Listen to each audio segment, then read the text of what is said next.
Eto na mga kabasketball, Matthew Wright sinisisi ang politika sa Gilas Pilipinas kaya natatalo tayo sa mga Asian countries. At Coach Tim Cone, sinabing tatambakan lang ng Gilas Pilipinas Team A ang mga makakalaban sa SEA Games. Yabang ba yan? Pag-uusapan natin, pero bago yan huwag kalimutan mag-like at mag-subscribe bilang pagsuporta. Sa pinakabagong interview sa head coach ng ating Gilas Pilipinas na si Coach Tim Cone, ay natanong nga sa kanya kung kailangan na ba nating ipadala ang Gilas Pilipinas Team A diyan nga sa SEA Games dahil nga yung mga naging laban ng ating Gilas Pilipinas, muntik-muntik pa mga kabasketball tayong matalo, muntik pang maagaw sa atin yung ginto.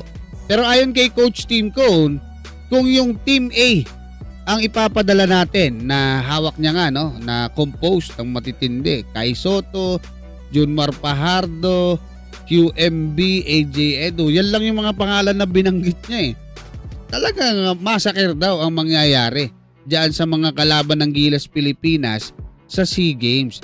Dahil nga alam naman natin yung Jack Rawan, ano lang ba height nun? 6'9", talagang kawawa, 'di ba?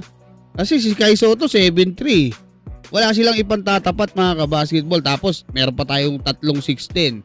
Doon pa lang, wag na nating isama si, 'di ba? Kahit hindi mo na isama si Justin Brownlee, sila Carl Tamayo, sila Kevin Kiambao, sila Dwight Ramos, ay hirapan talaga yung mga makakalaban diyan. At naalala pa ni Coach Tim Cone noong araw ang ipinapadala raw diyan nga sa SEA Games yung A-team nung panahon na 'yon, La Junmar Fajardo at etong si Greg Slaughter. Talagang halos lahat to 40 yung lamang ng Gilas Pilipinas Yabang ba yan? Hindi po talaga yabang yan. Actually, alam naman ng mga matagal nang nakasubaybay sa Philippine basketball yun, Ngayon mga kabasketball, eto kasi matindi, Eto kasing si Matthew Wright, na interview po siya doon sa isang podcast at sinasabi niya na kaya raw bumababa yung ranking ng ating Gilas Pilipinas diyan nga sa FIBA ay yung pamumulitika diyan sa ating Gilas Pilipinas. Matindihan mga kabasketball. Naniniwala kasi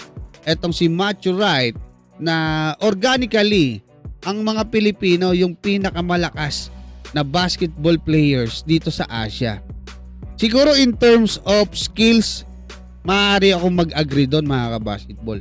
Kasi sa height, China malalaki yan 'di ba? Pero sa skills, naniniwala ako talagang isa tayo sa pinakamagaling, especially kung hindi kasama yung Asia na alam natin dati, na hindi kasama yung Australia at New Zealand. In fairness naman kay Coach Tim Cone ngayon sa panahon niya, yung kinuha niya agad yung mga best available young talent na meron tayo, gaya nila Kai Soto, Kevin Kiambao, AJ Edu, Dwight Ramos, Carl Tamayo. So, ang paliwanag niya naman, kaya siya kumuha ng mga PBA players para may veterano, Saka hindi mo rin naman pwede kasing, 'di ba? Junmar Fajardo, Chris Newsome, yung mga nandyan, sila Scottie Thompson, CJ Perez, sila Calvin Optana, mga champion din yan, PBA champion din yan. At may kanya-kanya silang mga skills, 'di ba?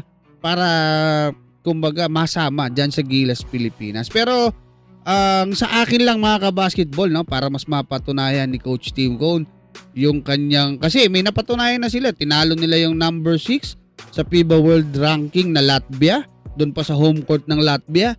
Tinalo nila yung New Zealand na matagal na tayong tinatambakan lang, 'di ba? Diyan nga sa FIBA, pero hopefully dumating yung panahon, makita ng mga Pinoy basketball fans na yung mga available best player talaga itong kinukuha ni Coach Tim Cone para talagang mas tumaas pa, maging buo yung tiwala ng mga Pinoy basketball fans sa ating Gilas Pilipinas. Kaya mga kabasketball, ano masasabi nyo? Maraming salamat at God bless sa inyong lahat.